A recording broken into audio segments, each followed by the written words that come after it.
우리가 여호와께 노래하며 우리의 구원의 반석을 향하여 즐거이 외치자. 여호와는 크신 하나님이시요 모든 신들보다 크신 왕이기 때문이로다. 아멘. 지난 주간도 저희들을 눈동자같이 지키시며 인도해 주셨음에 감사드립니다. 오늘도 오직 하나님만을 바라보며 정성을 다해 예배 올려드립니다. 우리 예배를 기쁘게 받아주시옵소서. 예수님 이름으로 기원드리옵나이다. 아멘. 1장 찬송입니다.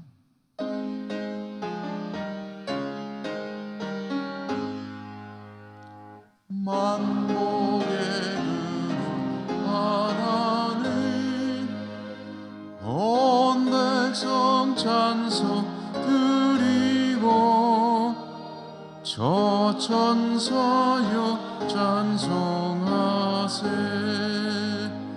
찬송 성부 성자 성령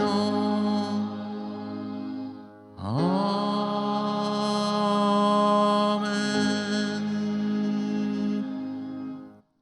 고백의 기도를 드리겠습니다.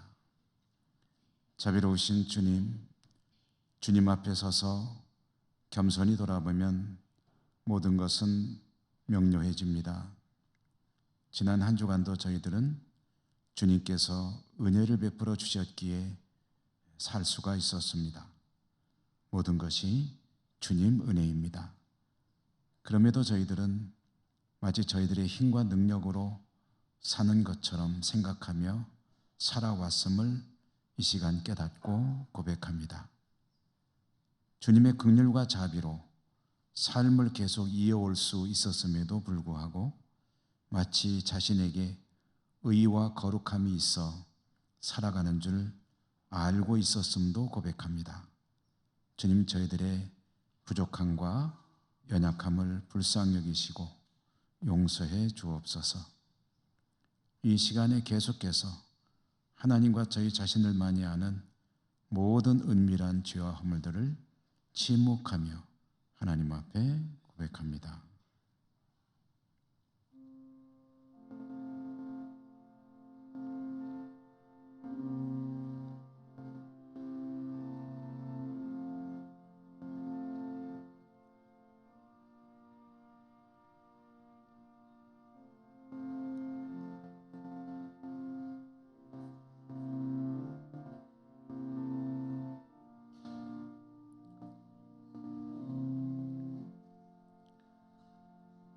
하나님의 사죄의 말씀입니다. 내가 그들의 악행을 사하고 다시는 그 죄를 기억하지 아니하리라. 여호와의 말씀이니라. 아멘. 성시교도 교동문 66번입니다. 시편 말씀. 할렐루야. 그의 성소에서 하나님을 찬양하며 그의 능하신 행동을 찬양하며 나팔 소리로 찬양하며 소고치며 춤추어 찬양하며 큰 소리 나는 재금으로 찬양하며 호흡이 있는 자마다 여호와를 찬양할지어다. 할렐루야. 아멘. 사도신경 신앙 고백합니다. 나는 전능하신 아버지 하나님 천지의 창조주를 믿습니다. 나는 그의 유일하신 아들 우리 주 예수 그리스도를 믿습니다. 그는 성령으로 잉태되어 동정녀 마리아에게서 나시고 본디오 빌라도에게 고난을 받아 십자가에 못 박혀 죽으시고 장사된 지 사흘 만에 죽은 자 가운데서 다시 살아나셨으며 하늘에 오르시어 전능하신 아버지 하나님 우편에 앉아 계시다가 거기로부터 살아있는 자와 죽은 자를 심판하러 오십니다. 나는 성령을 믿으며 거룩한 공교회와 성도의 교제와 죄를 용서받는 것과 몸의 부활과 영생을 믿습니다. 아멘. 20장 찬송가입니다.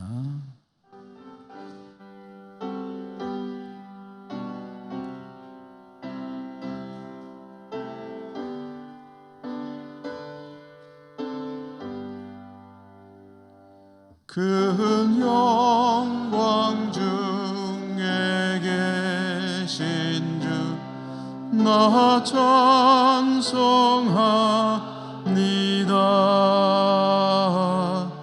영원히 계신 주 이름 나 찬송합니다.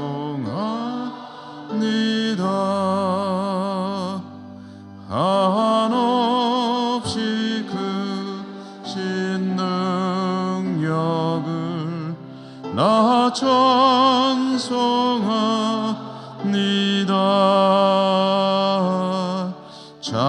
잠들고 미운 번양 찬송합니다. 온 천지 찬조하시던 그 말씀이 미서 영원히 변치 않는 줄 나 믿사옵니다.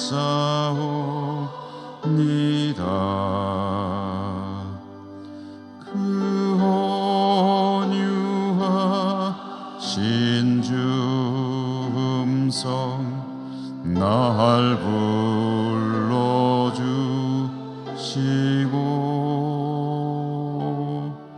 그 품에 품어 주시니 나 찬송합니다.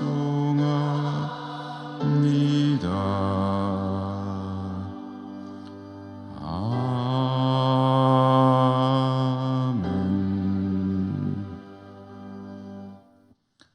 이용하 장로님 기도 인도하시겠습니다.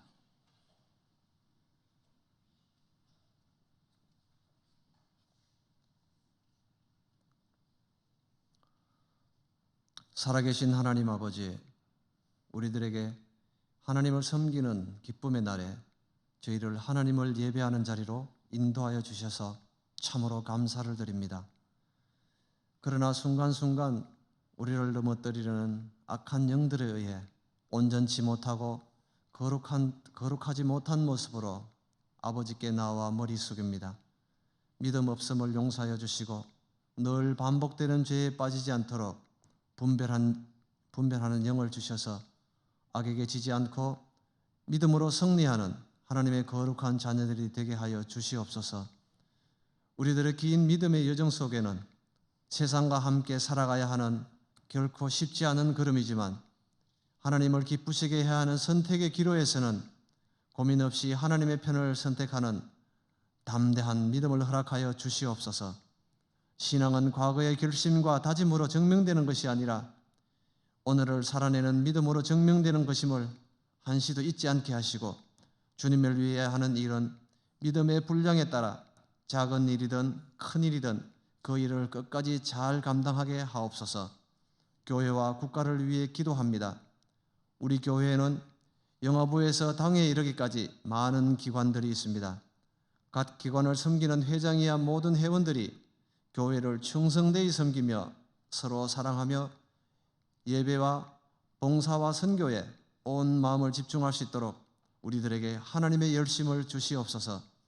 우리 교회의 부흥과 미래는 지금 이 자리에서 예배드리고 있는 우리들에게 있음을 깊이 깨닫게 하여 주시고 세상의 그 어떤 일보다 하나님께 예배드리는 일이 최우선이 될 수 있도록 우리들의 마음을 주장하여 주시옵소서. 또한 교회는 건강과 물질과 취업과 그 외의 일들로 인해 하나님께 간구하는 가족들이 있습니다. 이들의 기도가 하나님의 정한 시간에 기쁨의 응답으로 이루어지기를 간절히 소원합니다.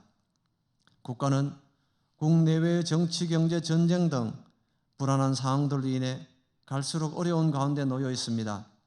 대통령을 비롯한 모든 위정자들에게 우리 대한민국의 미래를 위해 온 힘을 한 곳으로 모아 이 어려운 상황들을 잘 이겨낼 수 있도록 저들에게 일치의 힘을 주시옵고 이 민족에게 하나님의 역사가 임하시기를 간절히 간구합니다. 우리 교회가 기도와 물질로 지원하고 있는 해외 선교사들의 선교 현장에 하나님께서 역사하셔서 그들이 밟는 그 땅이 하나님의 영광으로 가득 차게 하시고 새롭게 세워지는 교회마다 부흥의 역사가 일어나게 하여 주시옵소서. 오늘도 하나님께서 귀히 쓰시는 종을 통해 말씀을 받습니다. 이 말씀이 우리들에게 생명의 말씀이 되게 하여 주시고 하나님의 음성 듣기를 간구하는 우리 모두에게 하나님의 임재를 체험하는 귀한 복된 시간이 되게 하여 주시옵소서. 호산나 찬양대가 준비한 찬양을 드립니다. 우리의 찬양을 받으시고 오직 하나님께만 영광 돌리게 하여 주시옵소서. 감사드리며 예수님 이름으로 기도합니다. 아멘.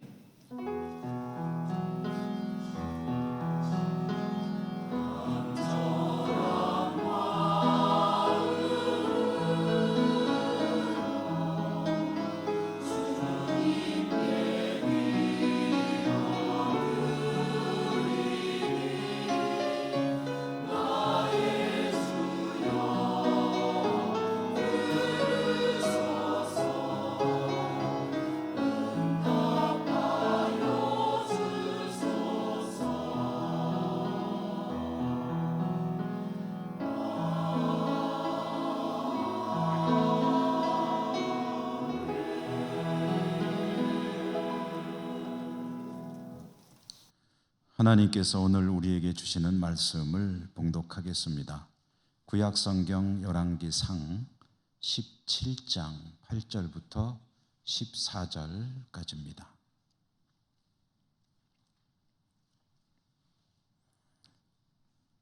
여호와의 말씀이 엘리야에게 임하여 이르시되 너는 일어나 시돈에 속한 사르밧으로 가서 거기 머물라.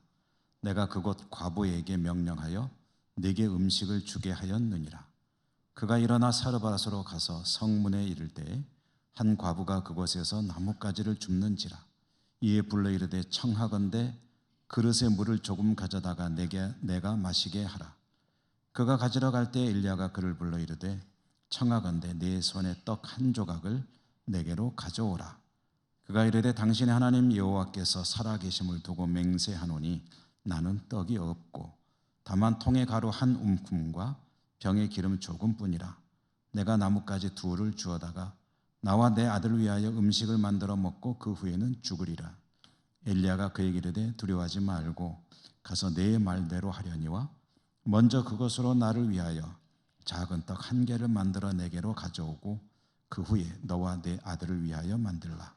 이스라엘의 하나님 여호와의 말씀이 나 여호와가 비를 지면에 내리는 날까지 그 통의 가루가 떨어지지 아니하고 그 병의 기름이 없어지지 아니하리라 하셨느니라.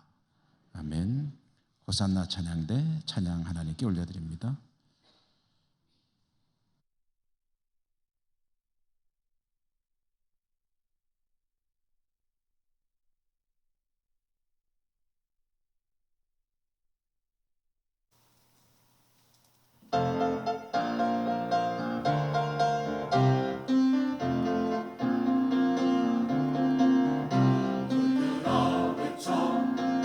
기쁨의 소리로 모두 다 외쳐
하나님을 예배하는 여러분들을 진심으로 축복하고 환영합니다.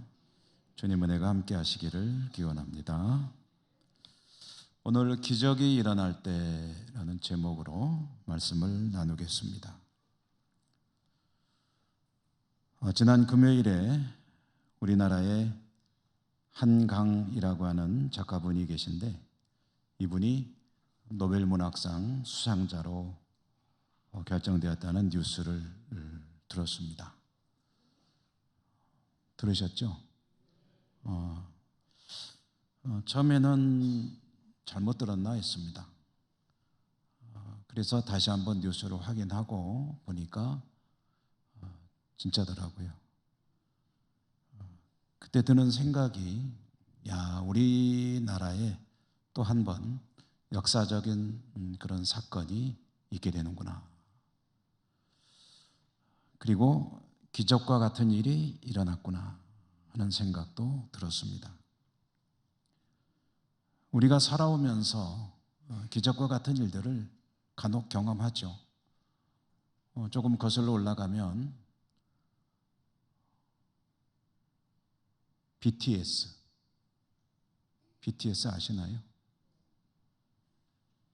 모르시는 분도 계실 겁니다.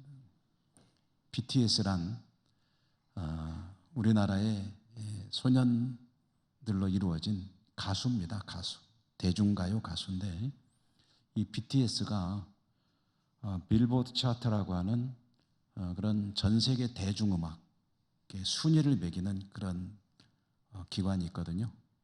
거기에서 1등을 했다. 이것은 정말 역사적인 사건입니다. 대중문화의 영역이기 때문에 조금 평가가 절하되는 그런 느낌이 없는 건 아닌데 그렇지만 어마어마한 사건입니다. 우리 유사일에 이런 것은 정말 교과서에 나올 만한 일이다. 조금 더 올라가면 2002년도에는 무슨 일이 있었죠? 2002년 이후에 태어난 분들은 잘 모르시겠지만 2002년도에는 월드컵이 있었죠. 벌써 20년이 넘었네요. 근데 월드컵에서 우리나라가 이제 4강을 하지 않았습니까? 4강을 했다는 것이 뭐 대단하냐라는 생각을 하시는 분들이 계실지 모르겠는데 이것은 정말 역사적인 사건이었습니다. 스포츠 분야입니다만은 그러나 역시 책에도 나오고 그리고 우리 역사에 기록될 만한 그런 어마어마한 사건, 그런 기적과 같은 일이었죠. 조금 더 거슬러 올라가면 우리나라가 참혹한 전쟁의 폐허 속에서 오늘날의 경제 부흥을 이루는 그런 기적이 있었습니다. 소위 한강의 기적이라고 불리우는 그 놀라운 경제 부흥. 이것도 일반적인 시선으로 보면은 기적과 같은 일입니다. 이런 기적과 같은 일들이 우리가 살아가는 삶의 역사 속에서 간혹 일어납니다. 근데 오늘 성경 이야기도 기적 이야기입니다. 그런데 우리가 살아가면서 겪는 그런 기적과 이 성경 속에 있는 기적은 좀 질이 다릅니다. 뭐가 다르냐 하면은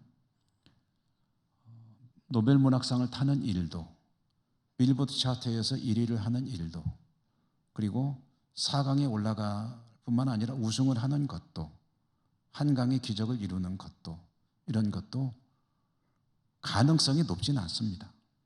희박합니다. 그렇게 될 가능성이 없는데 됐기 때문에 기적이라고 부르는 거죠. 그런데 이것은 가능성은 있습니다. 아주 작은 것이라 그렇지 있을 수 있는 일이라는 거죠. 그런데 오늘 성경 속의 이 기적 이야기는 있을 수 없는 일이 일어난 겁니다. 물리적으로 불가능한 일이 일어나게 되었다. 그러므로 진짜 기적입니다. 자, 오늘 말씀을 통해서 이러한 기적은 어떤 것이었고 어떻게 일어나게 되었는가, 그리고 그로 인해서 어떤 일이 있게 되었는가, 오늘 이 말씀의 이야기를 따라가면서 우리가 뜻을 새겨보도록 하겠습니다. 배경은 북왕국입니다. 북왕국 이스라엘. 북왕국 이스라엘의 가장 안 좋은 쪽으로 유명한 임금 아합, 설교에 가장 자주 등장하는 북왕국의 왕이라고 할 수 있을 것입니다. 이 아합이 다스릴 때 북왕국 이스라엘은 하나님 앞에 더할 나위 없이 악해졌습니다. 안 좋은 쪽으로 극단을 달리고 있었다는 거죠. 하나님의 백성이 하나님 앞에 악해질 때에 하나님은 어떻게 하시느냐 하면은 그대로 두지 않으십니다.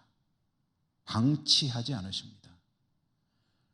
특별히 하나님의 민족이 하나님을 섬기며 살아야 될 하나님의 사람들이 하나님 앞에서 악한 길로만 가고 있을 때 하나님은 두 가지 일을 주로 하십니다. 두 가지 일이 첫째는 뭐냐면 선지자를 보내시는 겁니다.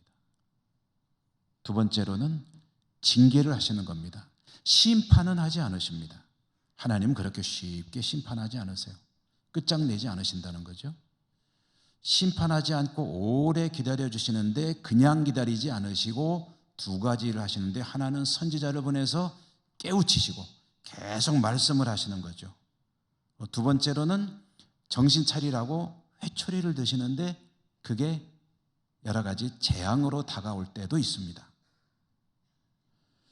북왕국 이스라엘이 하나님 앞에 너무 악해졌을 때 하나님께서 이 두 가지 일을 하셨습니다. 선지자를 보내셨는데 엘리야 선지자를 보내셨고요. 그래서 말씀을 전하셨고 두 번째로는 징계를 선포하셨습니다. 그 징계의 내용이 뭐냐면 하늘에서 비가 내리지 않는 것, 가뭄의 재앙이었습니다. 다시 하나님께서 비를 내리실 때까지 이 땅에는 비가 한 방울도 내리지 않을 것이다 라고 하시고 심지어는 이슬도 내리지 않을 것이다. 하늘에서 물 한 방울 안 내려온다는 거죠. 엘리야는 이렇게 비가 오지 않을 것이라는 사실을 선포하고 숨었습니다. 가만히 있으면 안 되죠. 아합이 그냥 두겠습니까? 얼른 신변의 안전을 위해서 숨어야죠. 하나님께서 숨을 곳을 지정해 주셨는데 그 곳 이름은 그릿 시냇가라고 하는 곳이었습니다. 그릿 시냇가, 시내가 흐르는 그릿이라고 하는 곳인데 여기가 어딘지 좀 궁금해가지고 요즘에 많은 학자들이 찾아보려고 하는데 어딘지 알지는 못해요. 대략 여기쯤일 것이다 라고 짐작만 합니다. 아합 왕의 눈을 피해야 되기 때문에 은신해야 되기 때문에 왕궁에서는 멀리 떨어진 곳이었겠죠. 이곳에 은신한 엘리야, 그러면 어떻게 사나요? 물은, 마셔야 될 물은 시냇가로 흐르는 물을 떠서 마시면 되고 음식은 어떻게 해야 되나요? 음식은 하나님께서 까마귀를 통해서 공급하셨다라고 성경이 기록하고 있습니다. 까마귀를 통해서 어떻게 줬는지는 모르겠어요. 어쨌든 까마귀가 밥을 제공했다, 물어다 주었다. 자, 그런데 이렇게 그릿 시냇가에 숨어 지내면서 세월이 시간이 흐르고 가뭄이 길어졌습니다. 비가 안 옵니다. 그러자 그릿 시냇가가 말라붙었습니다. 물이 안 내려가는 거예요.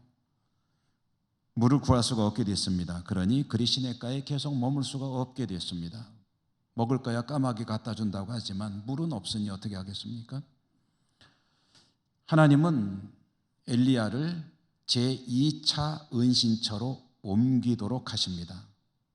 하나님께서 지정하신 곳이 제시가 됐는데 그곳이 어디냐면 시돈 땅의 사르밧이라는 마을이었습니다. 시돈은 어디고 사르밧은 어디냐? 시돈은 여러분 요즘에 이스라엘의 전쟁이 한참 벌어지고 있잖아요.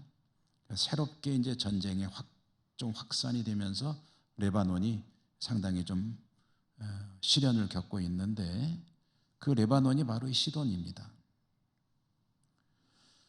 시돈이라고 하는 것은 레바논의 한 도시 국가였고 그 시돈의 영역 내에 사르밧이라고 하는 마을이 있는데 하나님은 엘리야에게 사르밧으로 가서 거기 머물라, 거기 가면 한 사람을 내가 예비시켜 놓았으니 그가 너를 도와주리라.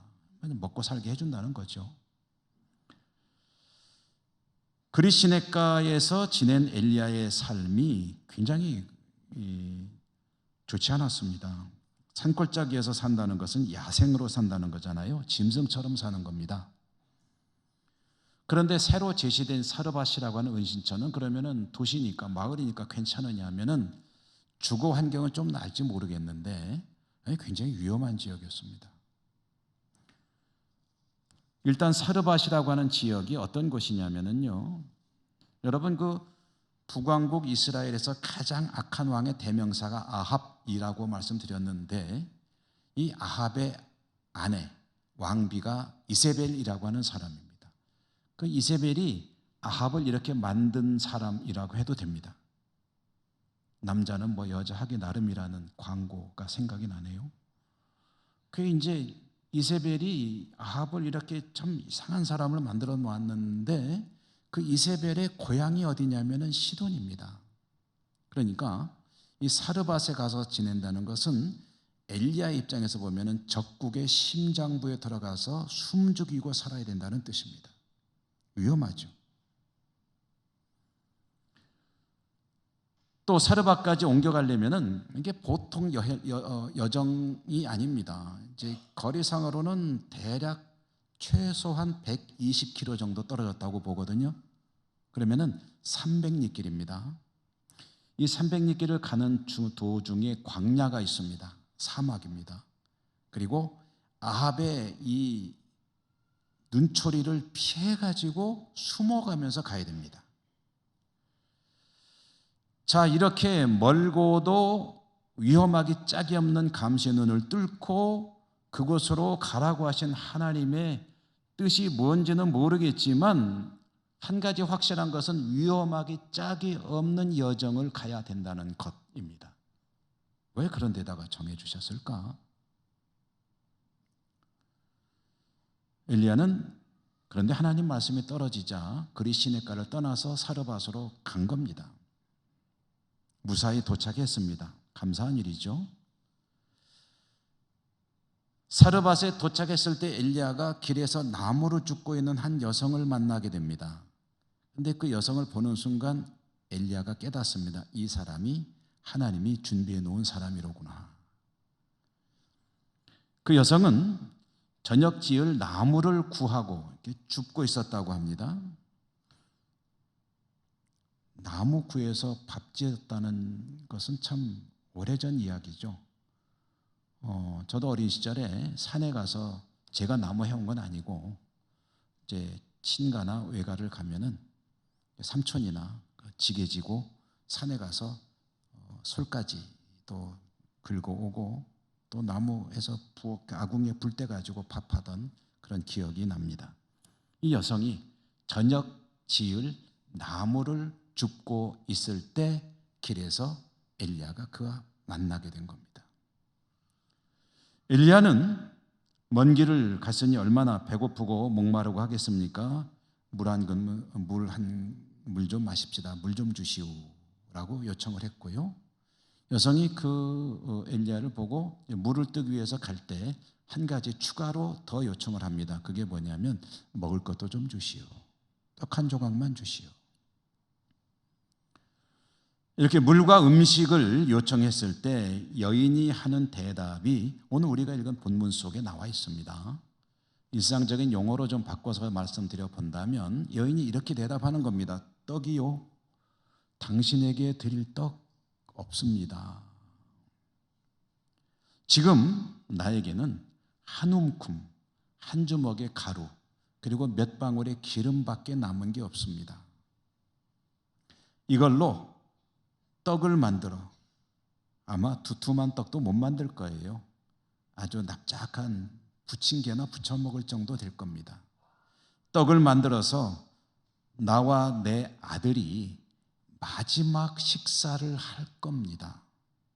그리고 그 이후에는 나와 내 아들은 굶어 죽게 될 겁니다. 이게 마지막입니다. 당신에게 줄 게 없네요. 라고 대답을 했습니다. 기가 막힌 이야기죠. 굶어 죽기 직전입니다. 우리식으로 말하면 쌀떡을 탁탁 털어가지고 한 움큼 되는 쌀을 가지고 멀건 죽이라도 쏘서 나와 내 아들이 먹고 그것마저 먹고 나면은 이제는 굶어 죽게 될 거예요. 당신에게 드릴 음식이 없습니다. 미안합니다. 그런 뜻으로 말을 한 거겠죠. 자, 여러분, 이 말을 듣고 엘리야가 하는 말을 들어보십시오. 엘리야가 뭐라고 말을 했냐면, 걱정 마시오. 두려워하지 마십시오. 하고자 하는 그대로 하시되 그걸 가지고 떡을 만들어서 조그마한 게 하나 먼저 만들어 가지고 그걸 나한테 주십시오. 그리고 남은 것 가지고 당신과 당신의 아들이 역시 떡을 만들어 먹으시오. 나의 하나님께서 말씀하시기를 비가 다시 내릴 때까지, 다른 말로 하면 다시 양식을 구할 수 있을 때까지 당신의 쌀통에 쌀이 떨어지지 아니하고 기름병에 기름이 마르지 아니할 것이요 라고 말씀 들려주셨습니다. 얼마 남지 않은 양식이지만 그걸 가지고 아주 조금이라도, 밥으로 친다면 한 숟갈이라도 먼저 나에게 가져오고 당신과 아들이 먹으면 하나님께서 당신의 쌀통에 쌀이 계속 있을 것이고 기름이 마르지 않게 하겠다고 말씀하셨으니 그렇게 하십시오. 두려워 말고 걱정 마십시오. 자, 여러분, 사르밧 여성은 엘리야의 이 요청을 듣고 어떻게 행동해야 되는 걸까요? 여러분이 당사자라고 한다면 어떻게 할지 한번 생각해 보시겠습니까? 어떻게 하시겠습니까?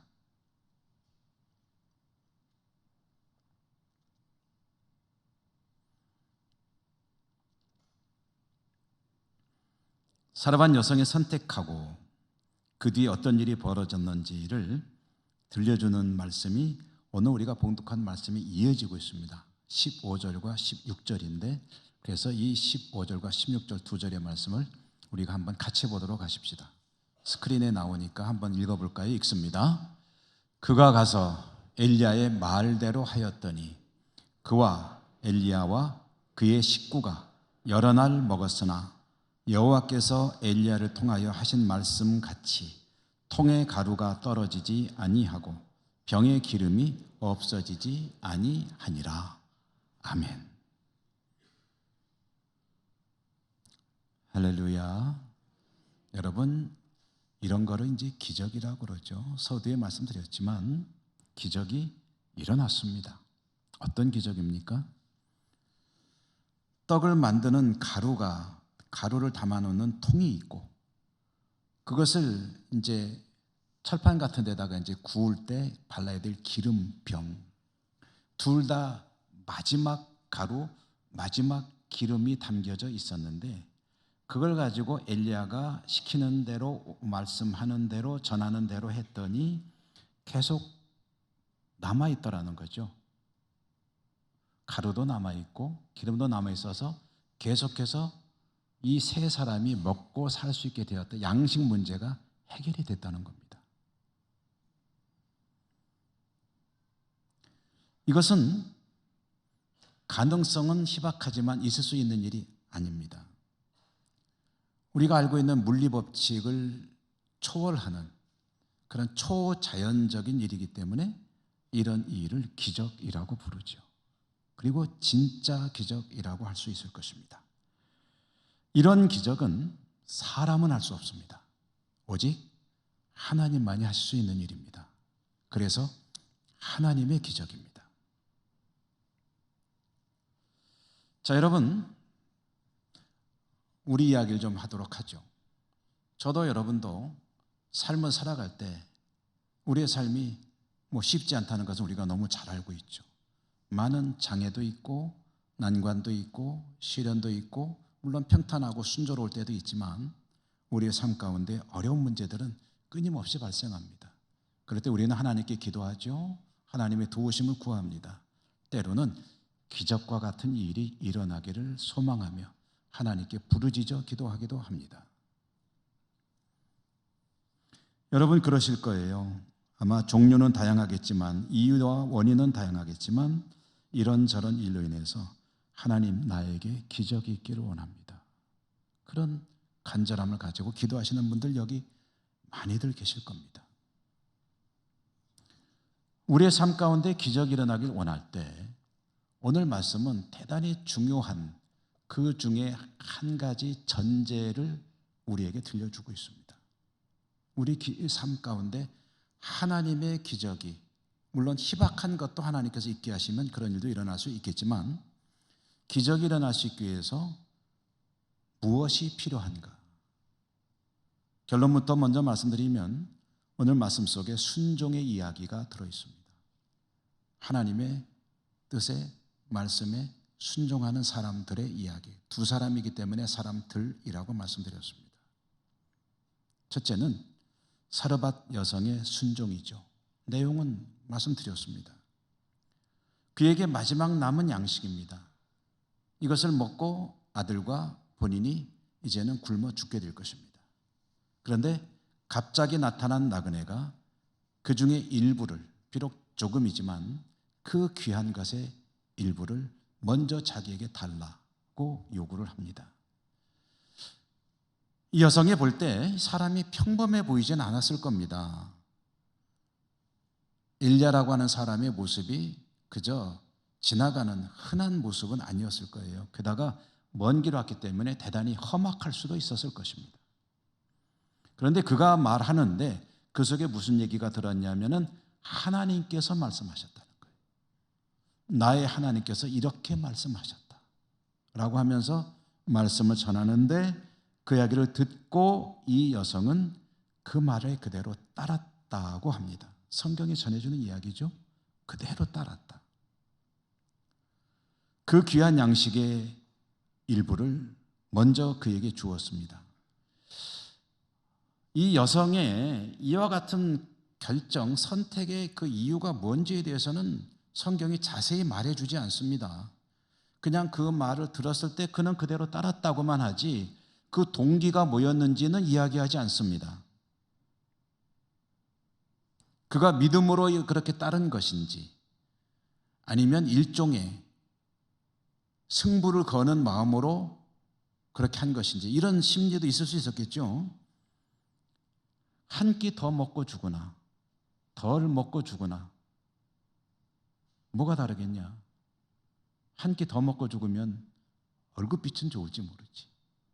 그러나 그거 더 먹고 죽으나 덜 먹고 죽으나 약간의 시차만 있을 뿐 곧 죽는다는 사실에는 변함이 없어요. 그런데 이 사람이 하는 말 속에 하나님께서 말씀하셨다고 하는데 그렇게 하면은 양식 문제가 해결된다고 하니 나는 죽는다고 치자. 그러나 불쌍한 내 아들. 만약에 그렇게 될 수만 있다면 내 아들 살 수 있는 길이 열리지 않느냐. 일종의 그런 승부수를 띄는 마음으로 주었을 수도 있겠죠. 그렇지만 이것도 하나의 짐작입니다. 왜 그랬는지는 모릅니다. 다만 그가 엘리야의 말을 듣고 그 말을 그대로 따랐다는 사실만 성경이 전해줍니다. 자, 두 번째, 엘리야의 순종 이야기죠. 엘리야가 고생 많이 했습니다. 아주 고초가 심했습니다. 비가 안 내려서 시내가 마를 정도면은 아마 짧은 기간은 아니었을 거예요. 몇 달 걸렸을 겁니다. 몇 달 동안 그리 시내가라고 하는 산 속에서 그는 지내야 했습니다. 요즘같이 무슨 캠핑 장비가 있었겠습니까? 이불 뒤집어 쓰는 거 그거 뭐죠? 슬리핑백? 뭐 그런 게 있었겠습니까? 낮에는 더운 나라지만 밤이 되면 굉장히 춥거든요. 그 산에서 뒹굴면서 살았을 엘리야.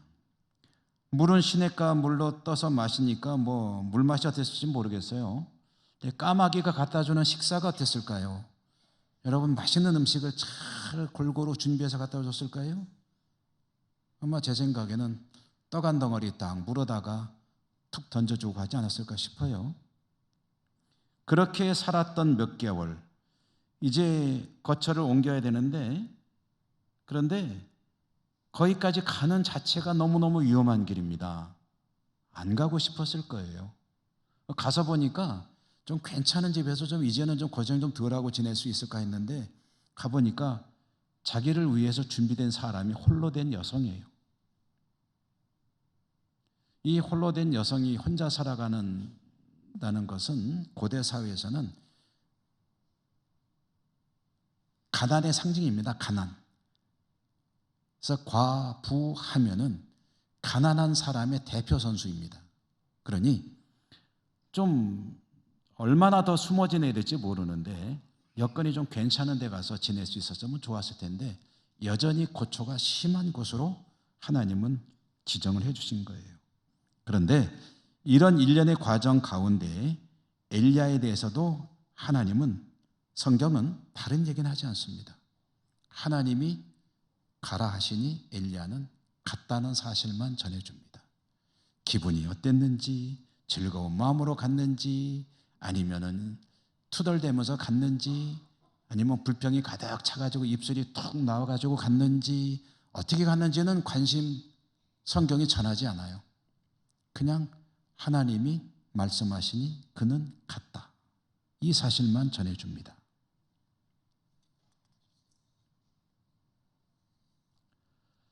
자, 여러분, 이 두 사람이 하나님 말씀에 따라서 그대로 행하였더니 그 뒤에 이어진 것이 오늘 성경에 나오는 이 기적이었습니다.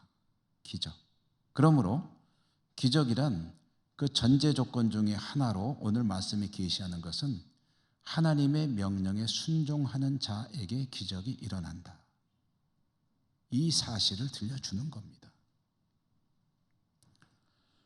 그리고 이 기적에 의해서 이제는 곧 죽어야 된다고 생각하고 죽음만을 묵상하던 두 사람이 생명에 대해서 희망을 가지게 됐습니다.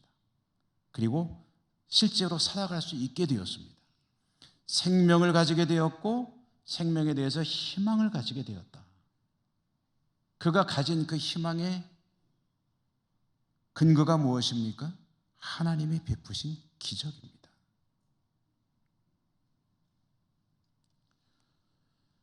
저도 여러분도 우리의 삶의 현장에 이런 기적이 있기를 원하는 마음이 있죠. 이런 기적의 주인공이 된다면 참 좋겠죠. 최소한 곁에서 같이 목격이라도 하고 경험을 나눌 수만 있어도 좋겠다라는 생각을 할 때가 많이 있습니다. 저는 성경을 읽으면서 그런 생각을 간혹 하곤 합니다. 우리 주님께서 수많은 병자들을 고치실 때, 그 옆에서 구경한 사람들 진짜 복이 있도다. 나도 거기서 참여할 수 있었다면 얼마나 좋았을까. 오병이어의 현장에서 주님께서 그 1인분의 식사를 가지고 수많은 사람들을 먹일 때 그거 같이 나눠 먹는 그런 은혜를 누릴 수 있었더라면 그 얼마나 신나는 일일까.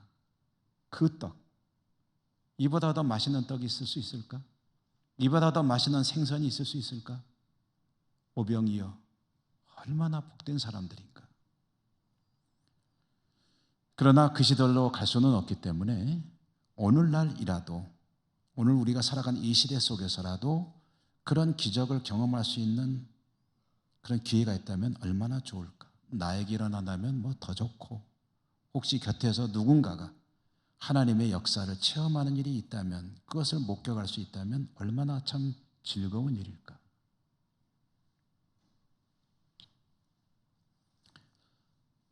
최근에 다시 한번 읽었던 책 중에 하나가 우리나라 교회 역사 속에 김익두 목사님의 이야기를, 아주 얇은 책이기 때문에 수르륵 보았습니다. 이 김익두 목사님이 어떤 분이냐면요, 우리나라 교회의 역사상 가장 많은 기적을 일으킨 분입니다. 부흥사였죠. 전국에서 770여 회 부흥회를 인도했다고 기록이 되어 있고요. 그리고 김익두 목사님의 부흥의 현장은 그야말로 기적이 연이어 일어나는 그런 곳이었습니다. 너무나도 유명한 사례가 많기 때문에 사례를 말씀드리진 않겠습니다. 다만 김익도 목사님의 집회 현장에서 병 고침을 받은 사람만 10,000명이 넘는 것으로 기록이 있습니다. 10,000명이 넘는다고 하면 어마어마한 숫자죠. 그가 부흥회를 열 때마다 수많은 사람들이, 믿는 사람들은 물론 믿지 않는 사람들까지 병자들이 찾아와서 병 고침을 받곤 했습니다. 물론 말씀도 들었죠. 평양에서 집회를 할 때는 사람들이 다 집회 현장으로 모이는 바람에 시내가 텅텅 비어 있는 것처럼 보였다라는 그런 기록도 있습니다. 그런데 이 김익도 목사님 이야기를 갑자기 꺼낸 이유가 있습니다. 김익도 목사님의 이 치유 사역 속에, 기적 역사 속에 특징이 한 가지가 있습니다. 그것은 김익도 목사님이 굉장히 강조한 내용입니다. 그는 뭐라고 말했냐면, 나는 절대로 여러분의 병을 고치는 사람이 아니라는 것을 계속 강조했습니다. 내가 뭘 한다고 절대 생각하지 마라. 나는 병을 고치는 사람이 아니다. 나는 아무것도 못한다. 여러분 혹시 나를 보고 왔다면 그 사람 잘못 본 거다. 나는 병 고치는 사람도 아니거니와 고칠 그 어떤 능력도 없는 똑같은 사람이라는 거죠. 그런데 하나님은 병을 고치실 수 있으시다. 만약에 여러분이 병 고침을 받고 싶다면 하나님 앞에 나아가는데 정결하고 깨끗한 심령으로 하나님 앞에 나아가서 간절하게 기도하라. 그러면 하나님께서 응답하실 기도하신다. 응답하신다고 말씀 안 하셨어요. 응답하기도 하신다. 어떤 경우에 필요하다면, 너에게 좋은 일이라면 응답하실 수 있다.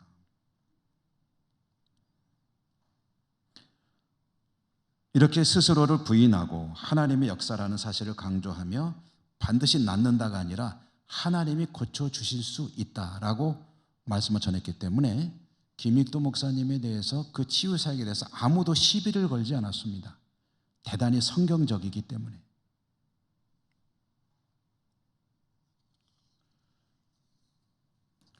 오늘 말씀 속에 이 말씀과 맥이 닿는 이야기라는 거죠. 여러분, 오늘 말씀에 의하면 어떤 때에 하나님께서 있게 하시는 기적이 있게 되느냐. 기적은 이렇게 하면은 일어납니다라는 마치 무슨 수학 공식과 같은 그런 정해진 법칙은 없습니다. 이렇게 하면 반드시 하나님이 기적을 일으킵니다 라는 것은 없습니다. 그거는 말도 안 되는 소리입니다. 하나님은 그 어떤 것에도 구애받지 않으시는 분이에요. 이렇게 했으니 이렇게 해야죠? 이런 건 없습니다. 하나님은 기적을 언제 베푸시느냐? 그에게 필요하고 그에게 이로울 때 기적을 베푸시는데 그 조건, 전제가 있는데 그 전제가 뭐냐 하니까 오늘 말씀이 다는 아닙니다. 그러나 중요한 사실을 계시하는데 그것은 하나님 말씀을 순전하게 따라가는 사람에게 기적이 나타난 것입니다. 다른 말로 하면 믿음이라고 할 수도 있겠죠. 또 다른 표현을 쓰면 순종이라고 할 수도 있을 것입니다. 하나님의 말씀에 대해서 정결하고 깨끗한 심령으로, 정결하고 깨끗한 심령이란 이것이 나에게 하나님 말씀을 따라가야 되는데, 야, 이게 내가 지금 나한테 유리한가 불리한가, 내가 할 수 있는 건가 없는 건가, 하고 싶은 건가 하기 싫은 건가, 이런 것을 생각하는 게 아니라 오직 한 가지, 하나님의 말씀이므로 이대로 따르는 것이 당연한 것이다 라는 깨끗한 심령으로 따라갈 때에, 그리고 마음의 소원을 가질 때에 하나님은 그의 그 순종의 믿음을 보시고 그리고 필요할 때 기적을 일으켜 주신다. 기적을 일으키고 안 일으키고 하는 건 하나님의 결정입니다. 우리가 하는 일이 아니에요. 다만 사람이 그런 소원을 가지고 하나님께 나아갈 때 할 일이 뭐냐? 정결한 심령으로 하나님 말씀을 순종하는 일이라는 것입니다. 그리고 그 말씀을 따를 때 하나님은 우리에게 유익한 것이라면 기적도 베풀어 주신다. 여러분, 삶에 많은 어려움도 있으시고 하나님의 기적이 절실한 분들 계시죠. 오늘 말씀을 들으셨으니 하나님 앞에 이와 같은 순전한 심령으로 말씀에 따라 사는 삶을 사시고, 저도 그렇고 여러분에게도 하나님의 기적이 일어나는 역사가 있기를 주님 이름으로 축원합니다. 은혜로우신 하나님 감사합니다. 주신 말씀 들었습니다. 우리도 많은 기적들이 요구되는 삶을 살고 있습니다. 먼저 하나님 말씀에 순전한 심령으로 따르는 저희들의 믿음이 되시도록 성령님 도와주시옵소서. 예수님 이름으로 감사하고 기도드립니다. 아멘. 313장 찬송하시며 봉헌하시겠습니다.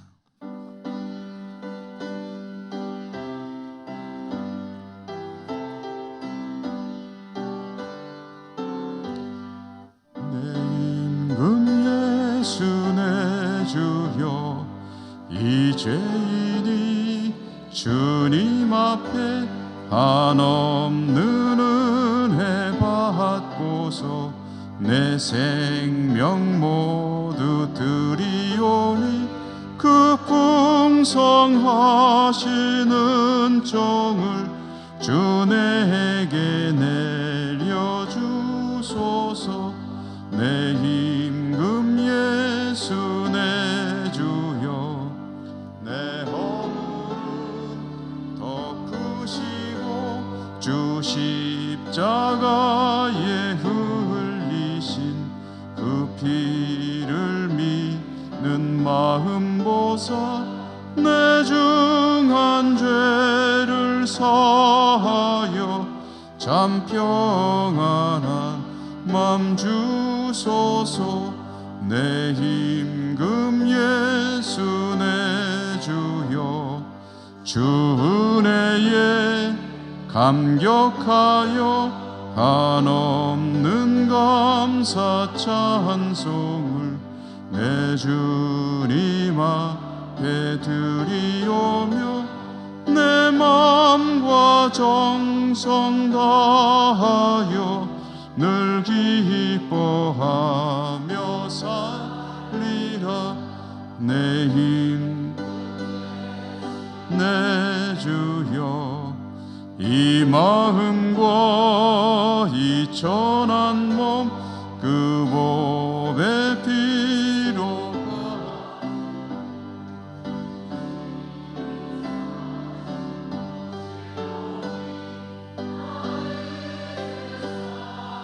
죽으나 주 뜻 따라 살리라.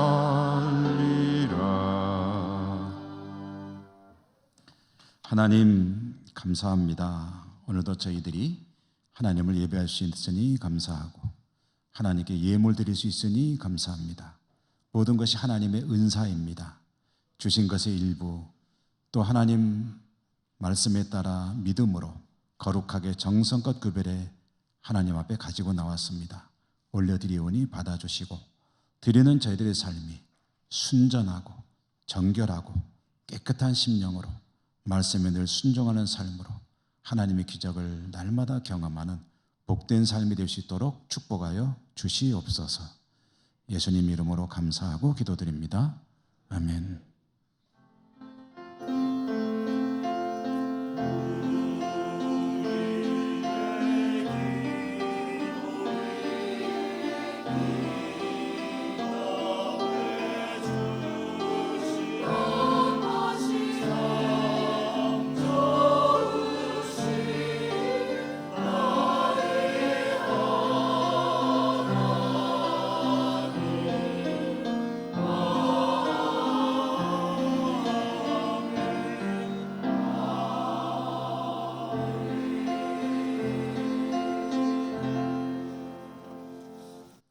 교회 소식을 전해드립니다. 오늘 오후 찬양 예배는 권사의 헌신 예배, 강사로는 봉화 척곡교회 박영순 목사 오십니다.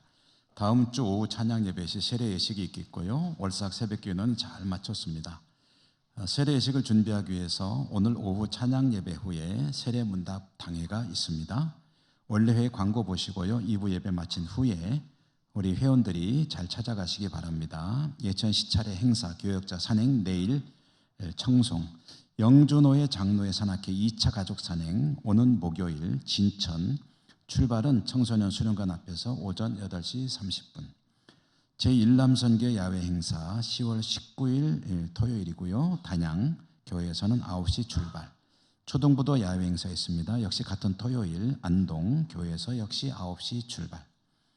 오늘 중식으로 해서 사회전도에 수고해 주심에 감사합니다. 3, 4분기 성경 읽기 문제 시상식은 오후에 있겠습니다. 찬양 예배 시에 10월 16일 돌아오는 수요일 수예배 시에는 오르간 특별 연주 순서가 있어서 광고드립니다. 연주자는 홍채린 선생인데 이분은 올게인을 전공한 분이시고 지금 우리 교회 올게인을 공부하고 싶어하는 분들을 지도해 주시는 선생님입니다. 우리 교회에서 좀 또 전공하신 분의 연주도 한번 좀 감상할 수 있는 기회가 있으면 좋겠다 하는 생각에 부탁을 해서 수요예배 때 와서 특별 순서로 한 3곡 정도를 연주를 하게 될 겁니다. 그래서 여러분들이 좀 많이 오셔서 올게인 연주도 감상도 하시고 수요예배도 많이 또 참석하셔서 말씀 은혜가 있기를 바라는 마음이고요. 수요예배 관련해서 한 가지 광고 드리면 오는 주일 그 다음 주일부터는 복음서 읽기가 끝나고 사도행전 읽기가 시작이 됩니다. 사도행전 읽기에 참여하시게 되면은 성경 신약 성경의 뒷부분 절반 이상을 체계적으로 쭉 순서에 따라 읽어 나갈 수 있고 공부할 수 있는 기회입니다. 우리 교우들이 수요예배도 좀 많이 오셔서 말씀 은혜를 나눌 수 있는 기회가 되기를 바랍니다. 예천군 기독교연합회 복음화 대성회가 10월 21일 월화수 3일간 우리 교회에서 있게 되고 강사로는 장영일 목사, 대구 범어교회 원로 목사님이라고 합니다. 오셔서 말씀을 전해 주시겠고 또 10월 27일 주일 오후 다음 주인데 광고를 조금 일찍 낸 것은 이날은 극단 기꺼이라고 하는 선교를 지향하는 극단이 있는데 우리 교회 와서 뮤지컬을 공연을 할 겁니다. 제목은 꿈꾸는 요셉이라는 성경 소재의 내용을 가지고 뮤지컬 공연을 하는데 우리 교우들이 이날 또 많이 좀 오셔서 감상했으면 하는 마음에 미리 스케줄을 좀 잘 정리하시라고 광고를 드리는 겁니다. 다음 주 오후 예배입니다. 제82회 영준호의 인사에 관한 내용은 주보를 참고해 주시기 바랍니다. 김종락 원로장로님, 광만순 대권사님 댁이 유경 팰리스로 이사했다는 소식 전해드리고 이조락 명예집사님 별세하셔서 장례하였습니다. 주님의 위로가 함께 하시기를 기원드립니다. 자, 우리 곁에 계신 분들하고 인사하고 일어나겠습니다. 사랑합니다. 축복합니다. 강건하십시오.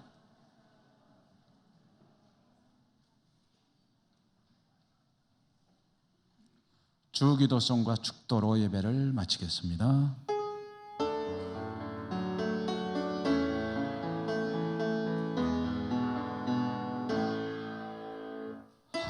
하늘에 계신 아버지 이름 거룩하사 주님 나라 임하시고 뜻이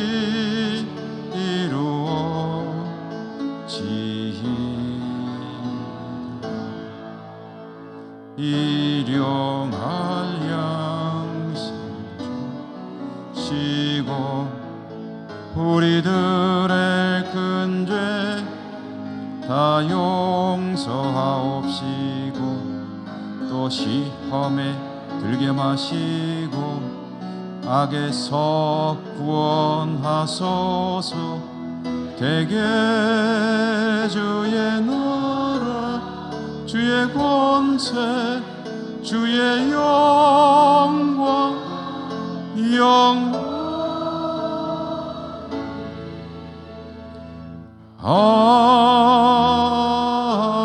아멘.